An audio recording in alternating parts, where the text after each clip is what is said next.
Xocalı rayonunun Şuşa kəndi ilk əsgərini qarşıladı. Xankəndi şəhərində Ağdərə və Xocalı rayonlarında bərpa, tikinti və idarəetmə xidmətinin ictimaiyyətlə əlaqələr şöbəsindən verilən məlumata görə, kəndin ilk əsgəri Famil Hüseynov hərbi xidmətini başa vuraraq doğma yurduna qayıdıb.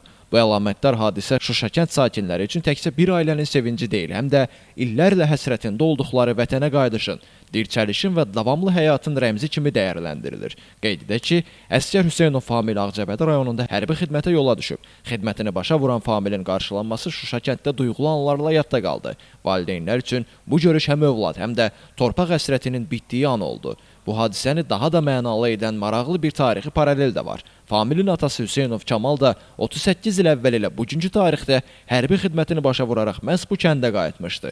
İllər sonra eyni yol oğul tərəfindən təkrarlanıb. Şuşa kənddə ilk əsgərin qarşılanması azad edilmiş ərazilərdə həyatın bərpasının canlı göstəricisidir. Bugün bu torpaqda dalğalanan bayraq, sevinç, insanların üzündəki təbəssüm, sabaha olan inamı daha da möhkəmləndirir. Famil Hüseynovun doğma yurda dönüşü, əslində Şuşa kəndin gələcəyinə atılan ümidli bir addımdır. Bu tarixi gün həm bir ailənin qüruru, həm də azad Şuşa kəndinin yeni həyatının simvolu kimi yaddaşlara yazıldı. Elvin Qudrətov, Şamxal Cəliloğlu, Bugün informasiya proqramı üçün.